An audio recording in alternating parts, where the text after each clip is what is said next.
मला. कशाचं? अगं मी साड्यांचा बिझनेस घालणार होते. बर. मग एका मैत्रिणीला सहजच विचारलं घालू का नको ग, तर ती मला म्हणायला लागली कशाला घालती, आता काय मेशोवर पण साड्या कमी किमतीला मिळायला लागले, तू 50-60 हजारचा माल आणणार नाही, विकल्यावर तू काय करणार, अशी म्हणायला लागली. म्हणून मला परत टेन्शन आलं. होय, पण तुझं आता जॉब आहे की तुझं काय? अगं नोकरी हाय मान्य आहे मला, पण नोकरीला बघ 1-1 मिनिट वेळ झाला तर लेट मार्क टाकायला लागलेत, आणि 4 लेट मार्क झाले की एक हापडे म्हणायला लागलेत. ट्रॉफिक एवढं जाम असतं, कधी तर वेळ उठायला वेळ होतो, किंवा एखाद्या स्वयंपाक करायला वेळ होतो, किंवा कोणतरी घरात तरी येतं दूधवाला वगैरे, तो लेट येतो. मग थोडस 1-2 मिनिटं इकडे तिकडे होते. पण त्यांना आता कोण सांगणार सांग बरं. आणि शेवटी प्रायव्हेट जॉब आहे, आपण जर नाही वेळेवर गेलो, त्यांनी म्हटले की नाही तुम्ही येऊच नका, किंवा आपल्याला जर नको वाटलं तर आपल्याला काहीतरी दुसरं सोर्स ऑफ इन्कम असं आपलं स्वतःच काहीतरी पाहिजे ना. म्हणून मी म्हणत होते की लगेच मी काही सोडणार नाही, पण म्हटलं आता थोडं थोडं ट्राय करत ज्यावेळेस आपला जम बसेल त्यावेळेस सोडायची. असं चालू होतं. म्हणून ते दोघे तिघीला विचारलं तर दोघे तिघीने असं मला शब्द आधाराचे दिलेच नाहीत, उलट मला खच्चीकरण करतील असे शब्द वापरले. त्यांचा विचार करून करून माझे 2 दिवस गेले, मला काही सुचना. आता तू आली म्हटलं तर तुला शेअर करावं. तुला काय डिमोटिवेट व्हायचं नाही असं कुठल्या पण कुणाच्या पण बोलण्यात. तुझ्या डोक्यात विचार आलाय की नाही छोटासा बिझनेस, आपल्या विचारामध्ये आणि त्या लय ताकद असते. एक विचार माणसाला घडवतो आणि एक विचार माणसाला बिघडवतो. तुझ्या मनात काय विचार आलाय? साड्यांचा बिझनेस करूया, बरोबर आहे की नाही? हा, मग साड्यांचा बिझनेस करायचं म्हटलं की एकदम काही ढीगभर गुंतवणूक करू नको ना लगेच. तू जर भीती असेल तर अगदी लाख रुपयाच्या तू साड्या आणल्या, समजा तुला भीती असेल की माझ्या नाहीत खपल्या तर काय करू एवढ्या साड्या, तर त्याच्यापेक्षा तू काय कर, एक 10 हजाराच्या साड्या आण, आणि तुझं काय कर, रुटीन बघत बघत तू थोडस तुझ्या व्हॉट्सअपला स्टेटसला ठेवायचं, माझ्याकडे साड्या मिळतील करतील वगैरे, आणि कमी बजेटच्या थोड्याशा तात्पुरतं चालू कर ग.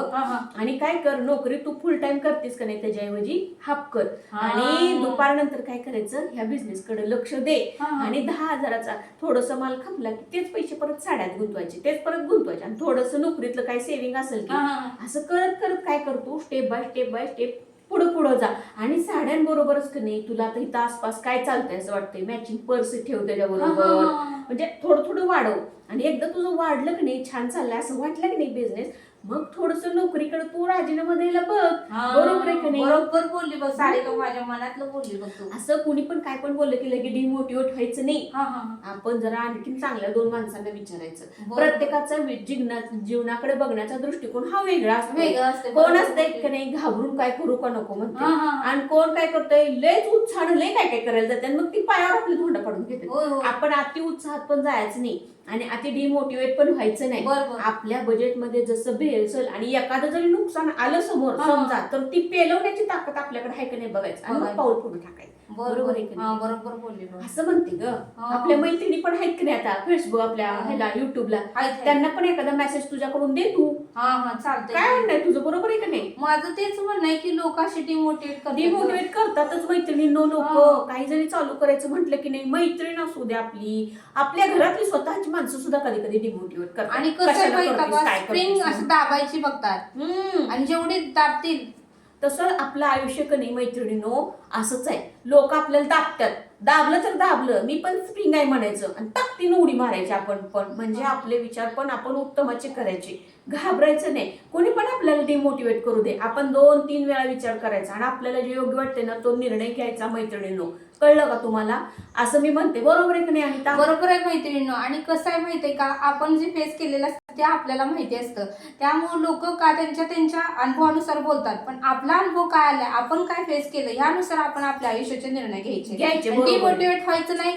खच्चीकरण जरी लोकांनी केलं तरी होऊ द्यायचं नाही आपलं, आणि आपल्याला पॉझिटिव्ह विचार आपण सतत करत राहायचे. बघितलं की नाही? आणि त्याला जॉबवर 1 मिनिटाचं लेट झालं तरी लेट मार्क पडतो. म्हणजे ती पंचिंग मशीन असते म्हण, बसलं मला सांगत होती बाई ती, आणि ती पंचिंग मशीन लेट दाखवते म्हण, आणि लेट दाखवली की हिचा हाफडे पडतोय. मग आपण 1 मिनिटासाठी आपण 4 दिवस जर लेट लेट लेट लेट गेलो तर हिचा अर्धा दिवसाचा पगार कापतात. मग आपण गेलेल्याचं काहीतरी हेल्प पाहिजे का नको? आणि प्रायव्हेट जॉब मध्ये मैत्रिणींनो PF वगैरे पण काय काय नसतात म्हण, मग त्या लोकांनी कशावर अवलंबून राहायचं?